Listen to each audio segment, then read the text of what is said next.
We're pleased to be at Peel and Holland in Benton, where Woodrow Holland has graciously consented to an interview. Remember, these programs will be available at the Marshall County Library and at the State Archives in Frankfort, as well as being broadcast on this station. Well, Woodrow, I understand that you're a man of a little more leisure than you once were. Is that true? That's correct. That's correct, Ray. I'm kind of what you'd call semi-retired. Well, that's where you get to the point where you don't work. All right. Do you mind telling us when and where you were born, Woodrow? Well, I was born probably a place that probably is not talked about too much these days, and that's Paul, Kentucky. I had never heard of that until this morning, and I was interviewing a lady, and she mentioned that at one time there was a post office there. Do you know anything about that?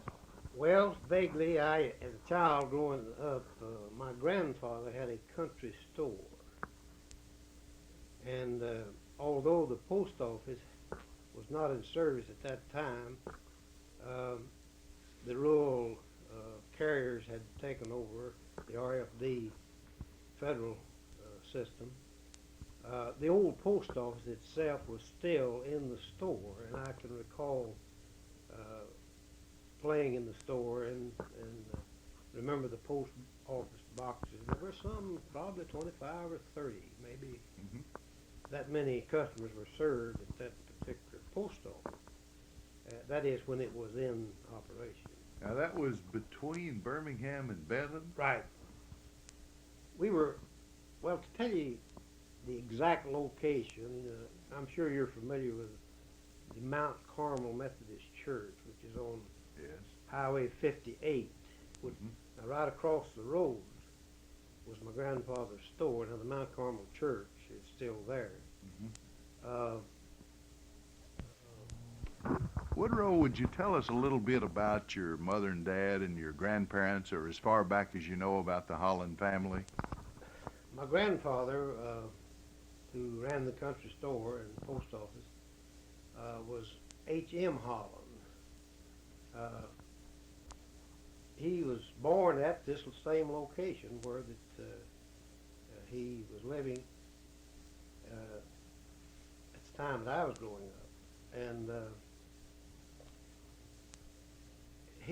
my grandmother on my father's side was a Heath, Familia Heath, and she came from the Birmingham area. Then my father was Marvin Holland, and my mother was Myrtle Bryan. She was a Bryan, came from the Bryan family. You had some rather distinguished families merged there. Well, they might term them as of a political nature, because at one time, many of them have been public servants, haven't they? Right. At one time, I thought it was real interesting. There were 5 of my relatives that were in the courthouse holding an official office. Could you tell us who they were? At one time. Well, my brother, William Bryan Holland, or W.B. Holland, which I'm sure you remember. Oh, I remember him, yes. Circuit clerk. Circuit clerk. He was circuit clerk at the time. And then Mr. Henry Holland, who was not an uncle, but we called him uncle. He was the first cousin of my father. He was county attorney. And Bernard Holland was deputy sheriff. Yes. You remember Bernie? I certainly do. Everybody remembers him. #1 basketball fan in the world, I guess. Right. And then R.L. Holland, who was chairman of the school board at that same time. And my grandfather was a magistrate and of the court. There's 5 at one period. At one period. And incidentally... now, if you're kin to the Bryans, they've had some offices. Are you kin to Toad? Well, I happen to be a cousin. I don't know whether he'll admit it or not. Yeah, Toad and our first cousin. And actually Toad followed my sister-in-law, who took the office after my brother died as circuit court clerk after she had served a term and finished out the last term of my brother before he died. Most of our families came from the Carolinas. The Hollands, my great-grandfather, they migrated here from the Carolinas. I think, I don't know what year it was, but anyhow, my great-grandfather had a tract of land, I think is a section, Ray, in those days, they called it the section 640 acres. Yes. I believe that, and I don't know as he homesteaded, but I think he gave $1 an acre for it, or I think that would call the homesteading at that time, even though the price was only $1, they had to pay something for it. That's very good. Appreciate getting all that information there.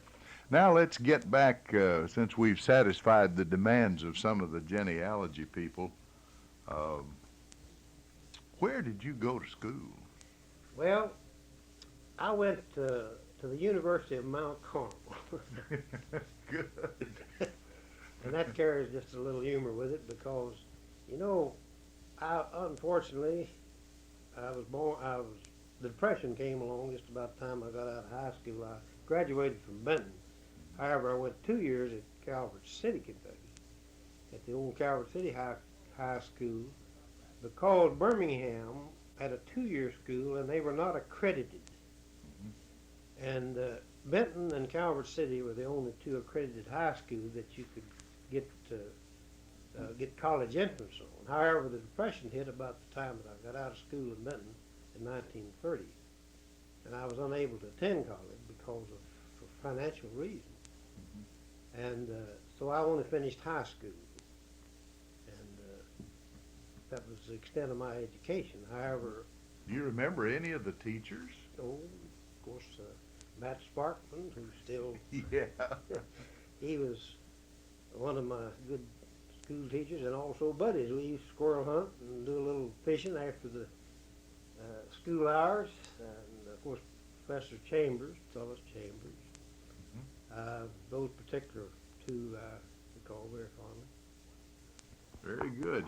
What subjects did you like most? Well, there's one thing for sure, I didn't like Latin.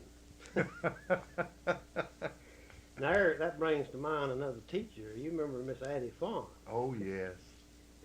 Great English teacher. I recall she was a good teacher, and I got tangled up in this Latin business, and so I saw I was getting into it a little too deep. As I came out on about the second month, and I think I'd made an E, I handed Miss Pond my book, and I said, I believe I'll let you have this. I think I'll try something else. Yeah. But anyhow, she was a very fine teacher, and we had some good teachers. Did you play baseball or any of the sports? Well, I tried to play basketball, Ray, but you see those 2 front teeth there? That's a bridge. A fellow got his elbow in my mouth, and I quit basketball after I lost those 2 front teeth. Yeah. Yes, we played baseball, and basketball and baseball were about the only 2 sports at that time that we engaged in. All right, now then, you say you finished high school in 1930. Of course, that was the beginning of the worst depression in American history. Well, what did you do after that? Well, and of course, I did odd jobs, just like any youngster in which there weren't very many here. Anything to make a quarter or half a dollar, or around town, I worked at the drugstore as we used to call it jerkin soda, and worked, I imagine, about 14, 15 hours a day, and finally got up to high as made $1 a day. Well, was that Nelson? Nelson Pont, the late Pont Nelson. I worked for him. Yeah. And sometimes you'd work after school just to get a milkshake or anything to to mechanical. Then in 1933, I went to the CC camp. That was a Civilian Conservation Corps that was created under the Roosevelt administration. And I spent one term in California in the CC camp. Good experience, and at least it kept us off the streets and out of meetings. And it did some wonderful work in reforestation and building roads in those mountains, what they call fire box. We built those roads where the fire breaks, they would call it, yes. In case of those forestry fires, that those roads would kind of keep it in check. Well, that sort of got the country moving. A number of those programs, and frankly, I still like the idea. Rather than just giving people something on relief, I think letting them do a job that needs to be done. I agree with you, 100%. And let them work for it. I was just thinking that my dad, there was 8 of us in our family, and he eked out a living over on about a 50-acre hillside farm, and there weren't any food stamps. There wasn't any government grants. Yeah. There wasn't anybody with their hands out asking the government for something. It was a time when we had to work. And whatever they did. Now, there was some laughter in certain quarters, I guess, at the WPA. But you know, they did a lot of wonderful things. they sure did. Including reprinting the Southern Harmony Songbook. By the way, I was just looking at that before you came in. And on that reprint there, my grandfather and grandmother were charter members of the old Big Singing. And there are pictures in that book. And they were very close friends of the Lemons, who were the founders of the old Big Yes. Singing. So I noticed that at our most recent Big Singing that you were seated there, and I'm always happy to see you there, of course. I appreciate that. I always enjoy it. I happened to be sitting with your friend Woodrow Hill that day. I think it's getting to be kind of a standard thing, this Big Thing. Yeah, the two Woodrows together. I want to congratulate you, too. I think you do a wonderful job. Well, thank you. Now let's trace your career a little bit more, if you don't mind, Woodrow. Did you get married along about that time? About 1936. And your wife is? My wife is Lois Crawford. Lois, she was her father was Manton Crawford, who operated the. What about the Crawford Ferguson Company? That he was a member, a part of the Crawford Ferguson Company. Mm-hmm. He started out in a small country store over in Graves County. His grandfather was a merchant. Mm-hmm. I'm sorry, his father was a merchant, kind of like my grandfather. And then later on, he got connected with a chain of stores, and it was called the Crawford Gatlin chain. I believe they had a store at Hardin, if I recall. I don't know whether you remember it or not. Seems to me that they did. I believe they had what I called the Pace store. Right. Yeah. Right. It was the Pace store. And then later he came here and took over the Crawford Ferguson. They changed the name to the Crawford Ferguson. He operated that until he was dead. So you were married in '36. Were you still just working around? When did you get in the insurance business? Well, that was 1937. Uh-huh. In fact, the business I worked for my father-in-law prior to the first job, my permanent job I had, was with Mr. Crawford at the Crawford. Now that's over where the National Store is today. Correct. Yeah. Correct. And then later on, well, about a year later, then I went to work for Mr. Dwight R. Peel, whose picture you see there on the wall. He was formerly of the Bank of Benton and went into the insurance business about 1929, and then I started to work for him in 1937. And then I left. I worked 7 years, and then I went to the service in 1943. I know Peel, as long as my dad and mother were living and had a home, they always carried their insurance with Mr. Peel. And I also did business with your father and mother, and I remember right. very pleasantly. They Mhm. were very fine people. All right, now you married his daughter, and then did you have any children? No children. Well, you mentioned going into the Army. What? Sir, I went into the Navy. Oh, into the Navy. Excuse me. I was going to ask you, I guess, what branch, and I inadvertently used Well, the maybe I term Army interrupted there. you. But tell us about that. Well, Did you train at Great Lakes? trained at Great Lakes for 6 weeks. Came home on about a 2-week furlough, and then left for went back to Baltimore to pick up our ship that we were assigned to, and then we left for the South Pacific by the way of the Panama Canal, and of course stopping over in San Diego and Join the Navy and see the world. see the world.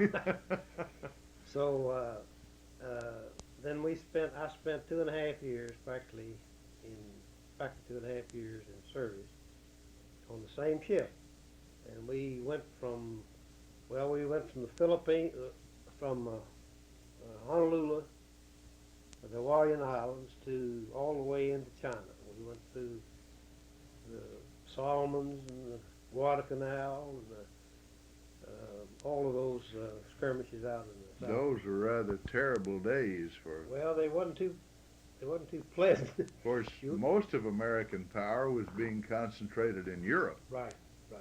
and we were just kind of in holding action, so to speak. Correct. That's correct. We were going to. I remember the slogan, Golden Gate by 48. Yeah. Well, I got back to the Golden Gate in 46. Yeah. I left in 43 and came back in 46. So that was the extent of my military career. Then when I came home, that's when, in 43, then that's when we organized the Peel and Holland insurance. I bought into the agency as a partner. Mm-hmm. And then my partner passed away about 2 years later, and then I operated the business then until 1968. And then I formed a partnership. I formed a corporation and took in some younger fellows, which are R.C. Riley and Charles Jackson, who are still with us and are the main principals now in the business. So you did extremely well by staying here and at home in Marshall County and created a good business of service to the community. Well, thank you, Ray. So that's And I very might good. say that I started out at a fabulous salary of $40 a month. Well, that sounds very low today, and it may have even been low then, but it wasn't as low as it sounds. No, it wasn't. That was better than $1 a day. I was looking back through some old papers down at church one day, trying to write a little history, and I got to looking where they'd rented a house for the minister and paid $10 a month. So I guess $40 went farther then than it. Well, when my wife and I first rented, when we married, I think it was $12.50 a month for an apartment. Mhm. And, which was just a home here in Benton they shared with it. There was no such thing as an apartment in Benton. We lived with his brother L.B. Henson, and Yes, a Baptist preacher. I remember him. his quite home was well. out down on the corner, right across from the Shell service station on Main Street. And they had a rather large house, and just he and his wife, Miss Henson, and so we shared about a 3-room apartment. The way it was designed, it was more like an apartment. I heard him preach one time when I was a kid over. You went to all the meetings in the neighborhood way back out in Callaway County where we were then living. And it was at Locust Grove, and he was holding a revival there.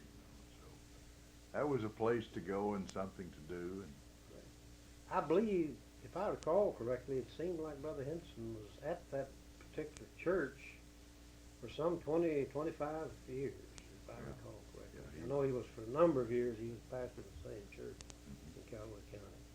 Tell us what Benton was like back as early as you can remember. Do you remember, say, touring around the square? Any particular landmarks that have changed a whole lot? Well, of course, I understand Raleigh Jackson took over the big ditch. Yeah. That was real interesting. That is the first I'd ever heard of that. That's why I understood that. Well, the square is taking on, of course, some new faces as far as buildings, the old buildings are concerned. Now, the Methodist Church was always there, Always I guess. there. And I think it was built about 1917, wasn't it? If I recall correctly. I believe on the marker over there it Yeah. shows that. But anyhow, it's always been there as far as I can remember. Mr. Solon Palmer, who was Bank of Benton president, right where the city hall sits now, was his home. And that was the only two buildings on the square on that side, Methodist Church, and his home. And later there was a filling station built on the corner there. Didn't Joe Darnell have a station there? Right. In fact, Mr. Naaman Duke was the one that built it. He was one of the first ones that ran the station. I can tell you a little something humorous there. There was an old Dr. Stone. Whether you remember him or not, he came from Birmingham after the TVA flooded the town, and he brought his office to Benton. He was getting rather old, and of course in those days it's kind of hard to operate on where you had to give credit. And, so Dr. Stone drove in one day for a tire. He'd had a bad tire, and so Naaman put on the tire. And so he said, Doctor, he started to drive off. He said, do you want the payment? He said, well, nobody pays me. So Naaman said, well, if he's going to practice and nobody pays him, I can afford to give him a tire. So he drove off with the tire. Well, anyhow, going back to the new faces, a number of buildings have been destroyed by fire around Benton. And now the old Peterson building over here, which used to be Hutchins or 12th Street Haberdasher, that's the old J.D. Peterson building. It still has about the same face. And of course, Philbeck and Can is something new to the square back when I came to Benton. After I came to Benton. That is Raleigh's gully back through there somewhere. Well, the gully started down by the Baptist church. Oh, that's right. It went all the way to the railroad.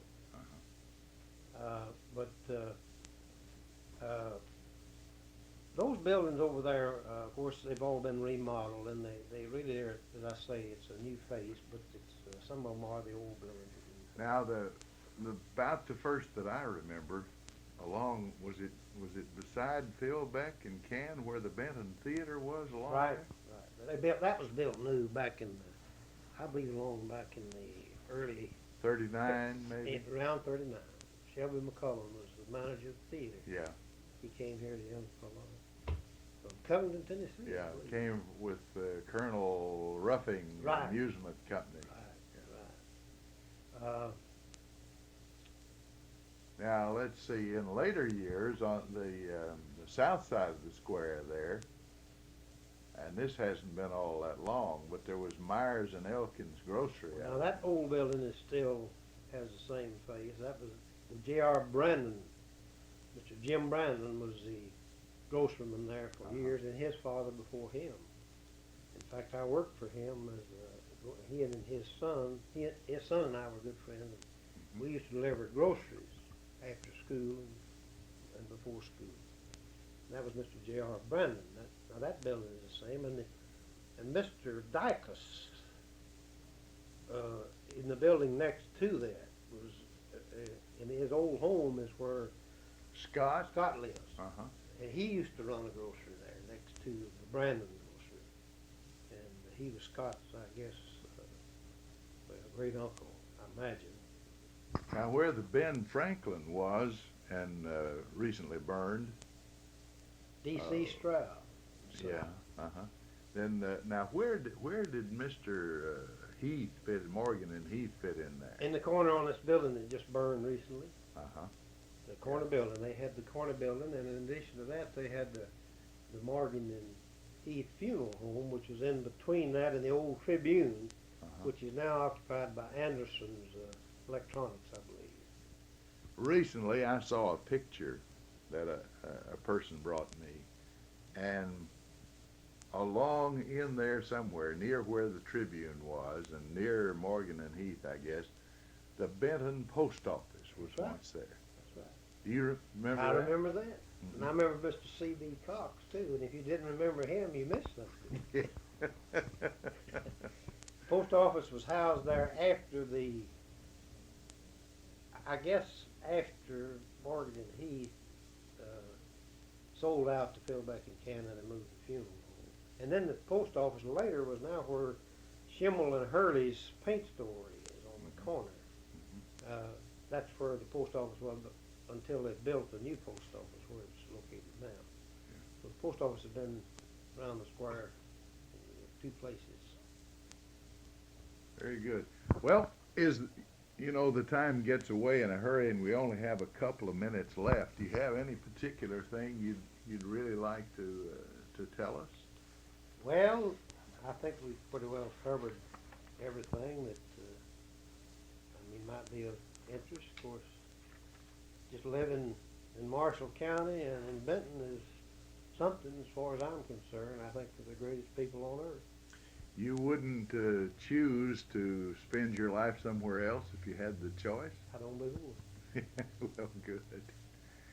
I think before we close, we might simply say that your family, in a way, was involved in the formation of Marshall County, because James Bryan, who was the elected representative from Callaway County in the election of 1841, I guess it was, then he'd been accused by some of his enemies of saying that if he ever got to Frankfort, that he would introduce a bill to create a new county.